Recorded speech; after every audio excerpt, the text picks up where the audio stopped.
Like करें, subscribe कीजिए, bell icon को दबाएं ताकि हमारे वीडियो सबसे पहले आपके पास पहुंचे।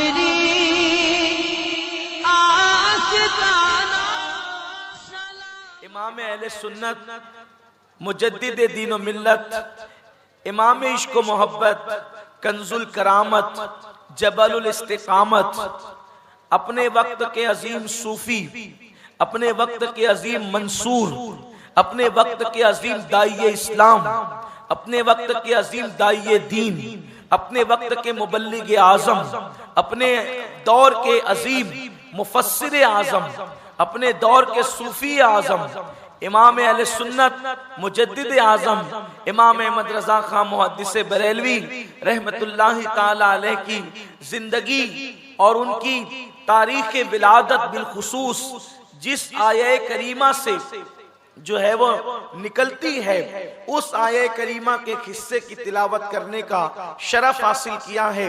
इमाम अहमद रजा की जिंदगी पर अहले सुन्नत की महफिलों में बहुत गुफ्तगू की जाती है, बहुत तकारीर की जाती है।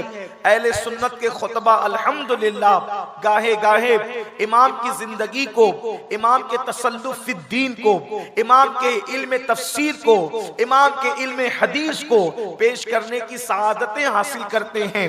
इसलिए कि 14वीं सदी के अंदर हमारे जितने उलमा, जितने फुक़हा, जितने मुहद्दिसीन, जितने मुअल्लिमीन और जितने बुजुर्गान दीन ने हमारे दीन और ईमान की हिफाजत की है, हम सब का एहतराम करते हैं। लेकिन इमाम अहमद रजा उन सब के कायद नजर आते हैं 14वीं सदी के अंदर। गुज़िश्ता सदी के अंदर मेरे प्यारे आका सल्लल्लाहु अलैहि वसल्लम के प्यारे दीवानों, इसीलिए अहले सुन्नत इमाम अहमद रजा को खिराज पेश करते हैं और इंशाअल्लाह खिराज पेश करते रहेंगे। मेरे प्यारे आका सल्लल्लाहु अलैहि वसल्लम के दीवानों, इमाम अहमद रजा की शख्सियत को बहुत पेश किया गया है और बहुत पेश किया जा रहा है। और आज मेरा उन्वान भी इमाम अहमद रजा मुहद्दिस बरेलवी की जात है। मेरे प्यारे आका सल्लल्लाहु अलैहि वसल्लम के दीवानों, इमाम अहमद रजा के हवाले से बहुत सारी गलतफहमियां भी फैलाई गई है। बहुत सारे लोग ये कहते हैं कि उन्होंने बिदात को फरोग दिया है। बहुत सारे लोग कहते हैं कि माअज़ल्लाह वो तो अंग्रेजों के एजेंट थे। बहुत सारे लोग कहते हैं कि वो तो बहुत लड़ाकू थे, वो तो बहुत झगड़ालू थे। लेकिन आइए आज की इस महफिल में अल्लाह की तौफीक से उनकी जिंदगी के कुछ गोशे पेश करने की सआदत हासिल करेंगे और अवाम की अदालत में ये फैसला रख छोड़ेंगे कि इमाम अहमद रजा कौन थे। क्या वो वाकई अंग्रेजों के एजेंट थे या अंग्रेजों के एजेंटों की उन्होंने जड़ें काटी है। अल्लाह अकबर। आइए हम गैर जानिबदाराना तौर पर हवालों के साथ इमाम की जिंदगी को पेश करेंगे। मेरे प्यारे आका सल्लल्लाहु अलैहि वसल्लम के प्यारे दीवानों, इमाम अहमद रजा जदीद तहकीक के मुताबिक अल्लाह ने उनको 108 उलूम व फनून में महारत अता फरमाई थी। आप देख लें, अल्लाह अकबर, 14वीं सदी के अंदर किसी यूनिवर्सिटी का प्रिंसिपल भी आपको इस कदर बासलाहियत ना मिलेगा जो सलाहियत अल्लाह ने इमाम अहमद रजा को अता फरमाई थी। 108 उलूम व फनून के अंदर एक बात होती है, उलूम व फनून का जानना और होता है और उलूम व फनून के अंदर महारत हासिल करना और होता है। इसलिए कि जानने वाले तो दौर में बहुत होते हैं, लेकिन उसमें महारत हासिल करने वाले जो है वो चीदा चीदा लोग होते हैं। मेरे प्यारे आका सल्लल्लाहु अलैहि वसल्लम के प्यारे दीवानों, इमाम अहमद रजा इल्म हदीस में माहिर नजर आते हैं। इमाम अहमद रजा इल्म फिक़्ह में माहिर नजर आते हैं। वो मुदब्बिर हैं, वो मुफस्सिर हैं, वो मुजद्दिद हैं, वो वक्त के साइंसदां हैं, वो अपने वक्त के इल्म माशियात के बहुत बड़े माहिर हैं, वो अपने वक्त के रियाजीदां हैं, वो अपने वक्त के अजीम ज्योग्राफी दां हैं, वो अपने वक्त के अजीम ज्योमेट्री के अजीम माहिर नजर आते हैं। वो सूफी भी है, इल्म तसव्वुफ में महारत भी रखते हैं। मेरे आका सल्लल्लाहु अलैहि वसल्लम के दीवानों, वो इस बला के शायर हैं कि जब लखनऊ के शोरा के सामने उनका कसीदा मिराजिया पहुंचा तो लखनऊ के शोरा ने कहा, जिनको अपनी उर्दू दानी पे नाज था, वो कहते हैं कि ये कलाम किसी मौलवी का नजर नहीं आता, ये कलाम किसी उर्दू दा का नजर आता है। इमाम अहमद रजा वो थे, वो इतने बुलंद पाए के शायर थे कि अल्लाह अकबर, मेरे प्यारे आका अलैहिस्सलाम के प्यारे दीवानों। लेकिन इमाम अहमद रजा को मुहद्दिस होने पे नाज नहीं था, मुफस्सिर होने पे नाज नहीं था, अदीब व खतीब होने पे नाज नहीं था। लोग कहते हैं इमाम अहमद रजा तकरीर नहीं करते थे, तकरीर न करना और बात है। इमाम अहले सुन्नत के बारे में ये बात कही जाती है कि इमाम अहमद रजा मुहद्दिस बरेलवी तकरीर नहीं करते थे, लेकिन इमाम अहमद रजा जब तकरीर करते थे तो एक एक उन्वान पर 6-6 घंटा तकरीर करते थे। इमाम अहले सुन्नत की शान ये है, वो बहुत बुलंद पाए खतीब, बहुत बुलंद पाए खतीब भी थे। इमाम अहले सुन्नत की शान ये है, वो अदीब भी हैं, वो खतीब भी हैं, अल्लाह अकबर, वो मुफस्सिर भी हैं, लेकिन उनको अपनी किसी चीज पर नाज नहीं है, ना खिताबत पर नाज है, ना इल्म अदब पर नाज है, ना अल्लाह अकबर इल्म हदीस पर नाज है, ना इल्म तफसीर पर नाज है। अगर इमाम अहमद रजा को नाज है तो अपने इश्क रसूल पर नाज है, अपनी मोहब्बत रसूल पर नाज है। मेरे प्यारे आका सल्लल्लाहु अलैहि वसल्लम के प्यारे दीवानों, अल्लाह तबारक व तआला ने उनके दिल में इश्क मुस्तफा ऐसा कूट कूट करके भरा था, इसलिए कि इल्म मदरसों से सीखा जा सकता है और तसव्वुफ खानकाहों से सीखा जा सकता है, लेकिन इश्क मुस्तफा जब तक अल्लाह किसी को चुन नहीं लेता उस वक्त तक के उसको इश्क रसूल अता नहीं करता। इमाम अहमद रजा का इश्क रसूल शान का था। इरशाद फरमाते हैं, अगर मेरे दिल के 2 टुकड़े किए जाए, एक पर ला इलाहा इल्लल्लाह होगा और दूसरे पर मुहम्मदुर रसूलुल्लाह होगा। नारे रिसालत, इश्क मोहब्बत, इश्क मोहब्बत। मैं हैरान हूँ, मैं हैरान हूँ, मैं छोटा सा तालिब इल्म हूँ, मैंने दीवाने गालिब भी पढ़ा है, मैंने इकबाल को भी पढ़ा है, मैंने मीर को भी पढ़ा है, मैंने अल्लाह अकबर उर्फी को भी पढ़ा है, लेकिन एक बात कहना चाहता हूँ कि अल्लाह अल्लाह सुखाने नात के अंदर या सिनफे नात के अंदर इल्म रियाजी को, इल्म फिक्र को, इल्म ज्योमेट्री को कोई बयान करता नजर नहीं आता। अगर वो 14वीं सदी में बयान करता है तो इमाम अहमद रजा बयान करता। हुजूर मुहद्दिस आजम के चौचवी रहमतुल्लाह अलैह फरमाते हैं कि मैंने इमाम अहमद रजा मुहद्दिस नहीं, इमाम अहमद रजा जैसा मुहद्दिस नहीं देखा, क्योंकि हम जब भी कोई हदीस पढ़ते और उस हदीस में जितने रावियों के नाम रहते, अन फुला इब्ने फुला, फुला इब्ने फुला, फुला इब्ने फुला, फुला इब्ने फुला, फुला, जितने नाम, आला हज़रत सबकी सीरत जानते थे। किसका कुव्वते हाफजा बुढ़ापे में कमजोर हो गया था वो भी जानते थे, कौन नाबीना हो गया था वो भी जानते थे, किसने बाजार में चलते चलते ककड़ी खा ली थी वो भी जानते थे, अल्लाह अकबर किसने चांद की झूठी गवाही दी थी वो भी जानते थे, कौन तकवा पर आखिर तक दुनिया से रुखसत हुआ वो भी जानते थे। ये इमाम अहमद रजा का फन अस्माउल रिजाल में महारत है। और इल्म हदीस पर कौन सी हदीस सही है, हदीस सही और गलत नहीं होती, ये सही से मुराद ये फन हदीस की इस्तिलाह है। हदीस कौन सी सही है, कौन सी हसन है, कौन सी हसन ले गए रही है, कौन सी हसन ले जाती ही है, कौन सी जो है वो शाज है, कौन जो है अल्लाह अकबर गरीब है, कौन सी ज़ईफ है, किस रिवायत को मौजू कहा गया है, ये सब इमाम अहमद रजा की निगाहों में था। फरमाते हैं हम हदीस पढ़ते तो इमाम अहले सुन्नत बता देते कि इस हदीस में ये ज़ौफ़ है, इसमें जो है वो ये इस सनद में ये है और ये रिवायत का ये है। एक मर्तबा ऐसा हो गया, एक बार ऐसा हो गया कि हजरत मुहद्दिस सूरती, अल्लामा वसी अहमद मुहद्दिस सूरती रहमतुल्लाहि ताला अलैह आला हज़रत के बड़े करीबी दोस्त थे, बहुत जमती थी, दोनों में बड़ी मोहब्बत थी। हालांकि मुहद्दिस सूरती जो थे वो आला हज़रत से इश्क की हद तक, बल्कि अल्लाह अल्लाह इश्क की हद तक उनको चाहते थे। एक दिन किसी ने मुहद्दिस सूरती से पूछा, मुहद्दिस साहब आला हज़रत ना आपके उस्ताद हैं ना आपके पीर हैं, फिर आप आला हज़रत से इतनी मोहब्बत क्यों करते हैं? बात यह है हर सिलसिले का बंदा आला हज़रत को चाहता है, हर मदरसे का बंदा आला हज़रत को चाहता है, हर खानका का बंदा आला हज़रत को चाहता है। शर्त यह है वो आला हज़रत को जान ले कि आला हज़रत कौन है। आला हजरत किसी सिलसिले के नहीं है सिर्फ, आला हजरत किसी मदरसे के नहीं है सिर्फ, आला हजरत किसी शहर के नहीं है सिर्फ, आला हजरत किसी खानका के नहीं है। इसलिए कि जो नबी का गुलाम होता है, वो नबी का जो गुलाम होता है, वक्त का वो इमाम होता है, वो इलाके और खित्ते कबीले का नहीं बल्कि वो सबका होता है। आला हजरत सबके हैं। आला हजरत को जो लोग महदूद करना चाहते हैं, मैं उन भाइयों को मशवरा देना चाहता हूं, उनको सिलसिलों में खानकाओं में महदूद न करना। आला हजरत अबकरी शख्सियत है, आला हजरत आफाकी शख्सियत है। जिस आशिक रसूल के दिल के अंदर इश्क रसूल है, उसके आला हजरत आंखों की ठंडक है। आला हजरत बहुत बड़ी चीज का नाम है, लेकिन आला हजरत को कोई पहचान ले। मसला यह है कि हमने आला हजरत का तारुफ ही सही नहीं कराया। हम तो बस उन्हीं चंद चीजों को लेकर के घूमते रहे कि उन्होंने काफिर कुफ्र का फतवा दिया देवबंदियों पर। यही एक काम किया आला हजरत ने, सिर्फ यही एक काम किया।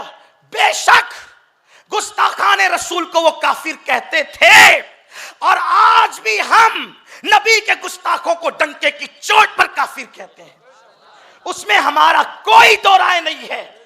लेकिन आला हजरत का यही एक कारनामा हम एक सदी से पढ़े जा रहे हैं। जरा कुछ और भी तो बताएं। कौम को पता चल गया कि उन्होंने देवबंदियों को काफिर कहा है।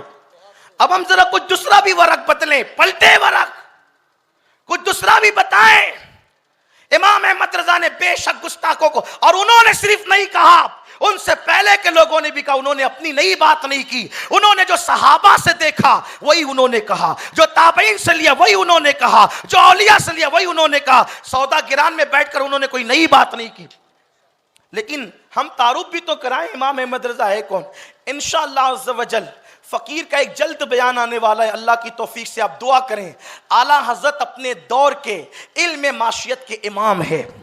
अल्लाह ने चाहा, अल्लाह ने तौफीक दिया, इन्हीं दिनों जश्न 7 साला के मौके पे किसी महफिल में हम इस पर गुफ्तगू करेंगे। आपको पता चलेगा कमरे में बैठकर इल्म माशियत पर क्या उनकी नजर थी, क्या नजर थी उनकी। और आज उन नुकात पर अमल कर लिया जाए तो मुसलमान आज भी तरक्की कर सकता है इंशाअल्लाह। अल्लाह तौफीक देगा तो। और मैं कोई बड़ा आदमी नहीं हूँ, मैं मामूली हूँ, कोई अदीब खतीब अल्लामा कुछ भी नहीं हूँ, एक तालिब इल्म हूँ, बुजुर्गों की जूतियाँ सीधी करने वाला हूँ। लेकिन इमाम से हमें इश्क है, और हम तो हर वली को दिल दे बैठे हैं। जिसने करोड़ों के ईमान की हिफाजत की, उसको क्यों नहीं चाहेंगे। हम इमाम अहमद रजा को इश्क की हद तक चाहते हैं। इमाम अहमद रजा की ज़ात को हम कभी रोकड़ा नहीं करते, इमाम अहमद रजा की ज़ात को हम कभी नहीं बेचते। हम उनसे इसलिए मोहब्बत करते हैं कि वो हमारे नबी से मोहब्बत करते हैं, और हर सुन्नी उनसे मोहब्बत करता है। सिर्फ शर्त है कि कोई उनको जान ले। और उनके तारुफ के लिए बात मैं कर रहा हूं आपके सामने, बात दूर ना निकल जाए। अर्ज़ ये कर रहा था, इल्म हदीस पर उनको कितनी महारत थी। हजरत मुहद्दिस सूरती, उनका जिक्र चल रहा था। मुहद्दिस सूरती मुरीद नहीं थे, शागिर्द नहीं थे, फिर भी इश्क की हद तक चाहते थे। किसी ने देखा, भाई जाहिल किसी को चाहे तो बात अलग है ना। वक्त का इतना बड़ा मुहद्दिस है। मुहद्दिस सूरती कौन है आपको पता है? मुहद्दिस आजम के इल्म हदीस में उस्ताद है ये मुहद्दिस सूरती। अब आप सोच सकते हैं कितने बड़े मुहद्दिस होंगे ये। आला हज़रत को इश्क की हद तक चाहते थे, उनके बगैर रहते नहीं थे, बार बार आते जाते थे उनके घर। किसी ने कहा, मुहद्दिस साहब, वसी अहमद साहब, आला हज़रत के नाम शागिर्द है ना मुरीद, इतना क्यों चाहते? आप तो मुरीद है मौलाना फजलुर रहमान गंज मुरादाबादी के, आप इनको इतना क्यों चाहते? जब देखो जब रजा रजा करते हैं। तो उन्होंने जवाब दिया, सच्चे लोग फजीलतें छुपाते नहीं, बल्कि जो दिल में रहता है वो कह देते हैं, क्योंकि उनको अपनी दुकान की फिक्र नहीं होती। जिनकी दुकानें मदीने वाले के फैज से चलती है, उनको अपनी दुकानों की फिक्र नहीं होती। जिनकी दुकानें चिटिंग बाजियों से चलती है, उनको अपनी दुकानों की फिक्र होती है, क्योंकि जिनकी दुकानें नबी के फैजान से चलती है, उनको तो यकीन है कौन देता है, देने को मुंह चाहिए, देने वाला है सच्चा हमारा नबी। नारे तकबीर, नारे रिसालत, इश्क मोहब्बत, इश्क मोहब्बत। मुहद्दिस सूरती ने कहा, मुझसे पूछने वाले कि ना मैं शागिर्द हूं ना मुरीद हूं, उनसे इश्क क्यों करता हूं, तो सुनो, जो इश्क रसूल उस्ताद से नहीं मिला, जो इश्क रसूल पीर और मुर्शिद से नहीं मिला, वो इश्क रसूल इमाम अहमद रजा से मिला है। तो जिससे इश्क की दौलत मिली हो, उससे इश्क ना करूं तो फिर क्या करूं। वही मुहद्दिस सूरती आला हजरत के यहां मेहमान हुए। उस दिन आला हजरत के यहां बहुत सारी चीजें पकी थी, उसमें से बैंगन भी पके थे। बिजाला जिसको कहते हैं आप, है ना, यही कहते हैं बैंगन बिजाला, वो पका था। दस्तरखान लगा, लोग दस्तरखान पे शायरी करते हैं, लोग दस्तरखान पे गाने सुनते हैं, लोग दस्तरखान पे व्हाट्सएप चेक करते हैं, लोग दस्तरखान पे लतीफे कहते हैं। इश्क मोहब्बत का इमाम मुहद्दिस सुरती के साथ बैठा है, बात चली, बैंगन बड़े पसंद और मजे से खा रहे हैं। क्या हदीस में इसका कोई जिक्र है? मुहद्दिस सुरती ने 7 हदीसें पढ़ी, 7 बैंगन की फजीलत पर। मुहद्दिस सुरती ने 7 हदीसें पढ़ी, चुप हो गए। आला हज़रत ने 7 और पढ़ी, 7 और पढ़ी, उसको 21 तक पहुंचाया। बैंगन की फजीलत पर 21 हदीसें पढ़ी आला हजरत ने, और पढ़ने के बाद फिर उसकी सनद पर बयान किया कि ये मौजू ये मौजू ये मौजू ये मौजू। पता चला जितनी 21 रिवायतें हदीस के नाम पे पढ़ी गई है उसमें कोई रसूलुल्लाह का कौल नहीं है, वो हुजूर की तरफ गलत मंसूब कर दिया गया है।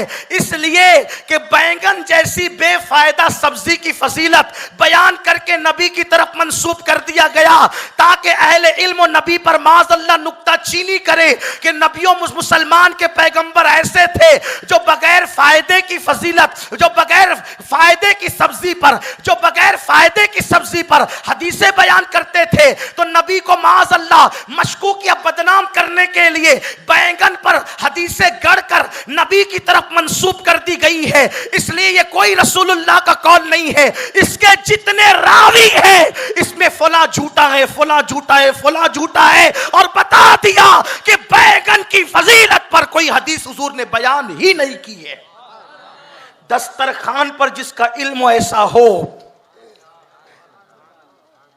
दारुल इफ्ता में उसके इल्म की रानाइयां क्या होगी।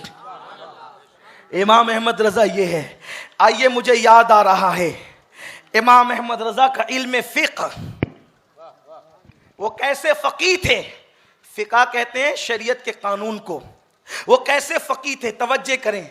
अच्छा, एक बात यह है, फकीह होना और बात है, और फकीह बना देना, फकीह गर होना। एक होता है पीर, एक होता है पीर गर, एक होता है आलिम, एक होता है आलिम गर, एक होता है इंसान, एक होता है इंसान गर। तो ये जो गर होता है ना, इसमें बड़े गुर होते हैं। आला हज़रत फकीह गर थे, और आला हज़रत का इल्म फिक़्ह शरीयत पर, यानी क्या जायज़ है क्या नाजायज़ है, इसकी मिसाल ही नहीं मिलती। आइए चलते हैं, बैठे बैठे मोहल्ला सौदा गिरान में आला हज़रत के यहाँ देखते हैं कि वहाँ इल्म फिक़्ह के क्या जलवे हैं। अच्छा, एक चीज़ आपको बताऊं कि इंसान कैसा है, उसको जांचने के लिए उसके सोहबत में जो रहने वाले उनको देखना होता है, उससे पता चलता है कि क्या है। सही है, यही बात है।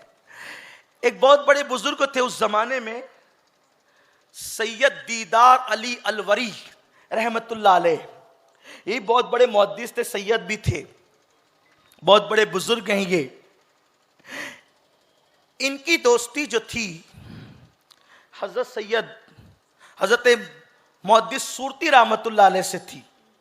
तो मुहद्दिस सुरती इनको कहते थे कि चलो यार एक मरतबा इमाम अहमद रजा से मिले। सैयद दीदार अली अलवरी कहते हैं कि हुस्न, दौलत और इल्म, ये 3 चीजें आती है तो तकब्बुर भी साथ आता है, और जहां तकब्बुर नहीं आता वहां विलायत आती है। तो कहते थे चलिए ना हज़रत एक बार मिल तो ले उनसे, क्योंकि जिससे मोहब्बत होती है आदमी मिलाने की कोशिश करता है। वो कहते थे वो आलिम है तो हम भी आलिम है। वल्लाह मैं उनकी बेइज्जती नहीं कर रहा हूँ, सिर्फ बात बता रहा हूँ। सैयद दीदार अली अलवरी की जूतियां मेरे सर पर है, बड़ी अजीम हस्ती है, लेकिन वो कहते थे वो आलिम है तो हम भी आलिम है ना, क्या जरूरत उनसे अलवर से उनसे मिलने जाने की, क्योंकि भाई चल करके जाना भी तो बड़ी बात है ना। बहुत दिन ऐसे ही चलता रहा, लेकिन मुहद्दिस साहब थे बड़े अपने जिद के पक्के, सोचा कि एक बार इनको मिलाकर दीदार साहब को आला हजरत का दीदार करा दूं। और मुहद्दिस साहब की जो कोशिश थी, ऐसे ही गलत फहमी रखने वालों के लिए भी मेरी कोशिश है कि मैं कुछ आला हज़रत की फजीलतें पढ़ करके उनको आला हज़रत के इल्म का दीदार करा दूं, आला हज़रत की शख्सियत का दीदार करा दूं, ताकि एक वली से जिसको गलत फहमी वो दूर हो जाए। बस इतना चाहता हूँ और कुछ नहीं चाहता। और आप मुझे जानते हैं कि मेरी तबीयत में जो है वो मुबालगा आ रही नहीं है। हम अपने बुजुर्गों की शान बहुत एहतियात से बयान करते हैं। जितनी बातें कह रहा हूँ मैं सब किताबों में बता सकता हूँ, और वो भी ऐसे नहीं कि यहाँ वहाँ की नहीं, बल्कि जो आला हज़रत के शागिर्दों ने लिखी है, उनके शागिर्दों के शागिर्दों ने लिखी है, उन किताबों से बता सकता हूँ। सैयद दीदार अली अलवरी साहब रहमतुल्लाहि ताला अलैह ने कहा, वो आलिम है तो भाई हम भी आलिम हैं, हम क्यों उनसे मिलने हैं? कहा एक बार तो देख तो ले, चले तो सही। कहा ठीक है। एक बार वो तैयार हो गए। अब मुहद्दिस साहब उनको लेकर के आए। इत्तेफाक से जब वो वहां पहुंचे तो आला हज़रत की मस्जिद रजा में अजान हो चुकी थी। आला हज़रत की मस्जिद रजा में अजान हो चुकी थी, और तवज्जो करें, अजान हो गई थी। आला हज़रत नमाज के लिए मस्जिद में पहुंच चुके थे। इमाम अहमद रजा की ये शान है। मैं सुन्नियों से मुखातिब होकर ये बात कहता हूं, आज हम कहते हैं आला हज़रत के मानने वाले, फिक्र रजा के मानने वाले, मसलक आला हज़रत जिंदाबाद, इश्क मोहब्बत आला हज़रत। यकीनन मुझे कोई एतराज नहीं है, बेफज़्ल ताला मसलक आला हज़रत और फिक्र रजा को बेफज़्ल ताला हर सुन्नी मानता है। लेकिन आपसे कहता हूं, मसलक आला हज़रत ये भी है कि अजान हो तो मस्जिद की तरफ जाया जाए। मसलक आला हज़रत ये भी है कि फराइज़ और सुन्नतों की पाबंदी की जाए। आला हज़रत कहते हैं मैं इतना मसरूफ रहता हूं किताबें लिखने के अंदर कि इतनी मसरूफियतों में नवाफिल जो है और सुन्नतें माफ हो जाती है, लेकिन फकीर इतनी मसरूफियतों के बावजूद भी नफिल भी पढ़ता है, सुन्नतें भी पढ़ता है। कभी मैं सुन्नतें भी तर्क नहीं करता, नवाफिल भी तर्क नहीं करता। रब्बि सल्लि व सल्लिम दाइमन अबदा अला हबीबिका खैरुल खल्क़ि कुल्लिहिम। सैयद दीदार अली अलवरी साहब मस्जिद में आए। आला हज़रत मस्जिद पहुंच चुके थे। जब मस्जिद में पहुंचे, इमाम अहले सुन्नतों की भी पाबंदी थी, नवाफिल भी पढ़ते थे। आला हज़रत की आखिरी वक्त तक के जमात तर्क नहीं हुई। इतनी बीमारी के बावजूद इमाम अहमद रजा लोगों के कंधों पे हाथ रख के कभी कुर्सी पर मस्जिद जाते थे और नमाज अदा फरमाते थे, आखिरी वक्त तक इमाम अहमद रजा। और इमाम अहले सुन्नत ने लिखा है कि जो शख्स ना मुकीम हो, जो शख्स ना मुसाफिर हो, ना बीमार हो, और वो मस्जिद की हाजिरी को तर्क कर दे, वो फासिक है, उसकी शहादत कबूल नहीं है। इमाम अहले सुन्नत ने मसला बयान फरमाया है। अल्लाह अकबर, आज अपना हाल क्या है कि हम तो सिरे से नमाज ही नहीं पढ़ते। तो बहरहाल सैयद दीदार अली अलवरी साहब मस्जिद में आए। उनका भी, वो भी बड़े बाअमल थे। आपने चाहा कि जल्दी से जमात में शरीक हो, तो वहां पे क्या देखा आपने कि एक छोटा सा बच्चा है जो कुएं से पानी निकाल रहा है। सैयद दीदार अली अलवरी साहब सफर से आए थे, वुजू करना चाहते थे और जमात में पहुंचना चाहते थे। एक छोटा सा बच्चा, क्योंकि उस दौर में हौज जो है वो नल नहीं होते थे मस्जिदों के अंदर, और जो है वो वुजू खाने टोटी वाले नहीं होते थे, कुएं से पानी निकालकर लोटे में डालकर वुजू करना होता था। सैयद दीदार अली अलवरी साहब रहमतुल्लाह अलैह इतने बड़े मुहद्दिस, इतने बड़े फकी होकर जमात की जल्दी में उस बच्चे से कहते हैं, ओ बच्चे मुझे जल्दी से पानी दे ताकि मैं वुजू करूं। उस बच्चे ने उनको मुस्कुरा कर देखा और कहने लगा, शायद आप पढ़े लिखे मालूम नहीं होते। ये आला हज़रत के मोहल्ले, घर का नहीं, मोहल्ले का बच्चा है। ये इमाम अहमद रजा के मोहल्ले का बच्चा है। कहते हैं शायद आप पढ़े लिखे मालूम नहीं होते। क्यों, आपको मसला नहीं मालूम है? कहा क्या मसला? कहा आपने मसला नहीं जाना कि नाबालिग से काम लेना जायज नहीं है। नाबालिग से काम, ये मसला आपको नहीं पता कि नाबालिग से काम लेना जायज नहीं है जब तक कि उसका सरपरस्त इजाजत न दे। आप मुझसे डायरेक्ट वुजू का पानी मांग रहे हैं, जबकि मैं नाबालिग हूं और मैं नाबालिग नजर आ रहा हूं, तो आपके लिए जायज नहीं है कि आप मुझसे मेरे सरपरस्तों के बगैर काम करवाएं। और रही बात, अगर आप कहते हैं कि मैं आपको तोहफतन या हदियतन पानी देकर पानी हिबा कर दूं, यानी आपको हदिये के तौर पे, तोहफे के तौर पे पानी दूं, तो आपको दूसरा मसला नहीं पता कि नाबालिग अगर तोहफा दे तो उसका तोहफा कबूल करना भी जायज नहीं है जब तक कि उसका सरपरस्त राजी ना हो। आप पढ़े लिखे नहीं लगते। उस वक्त सैयद दीदार अली अलवरी ने उस नाबालिग को देखा और उनको आला हज़रत के इल्म का दीदार उसी वक्त हो गया कि जिसके मोहल्ले का नाबालिग इतना इल्म रखता हो, उसके घर के बच्चों का इल्म क्या होगा, और जिसके घर के बच्चों का इतना इल्म हो, उसके खुद के इल्म का आलम क्या होगा। और उनके घर के बच्चों का इल्म आप देख चुके हैं।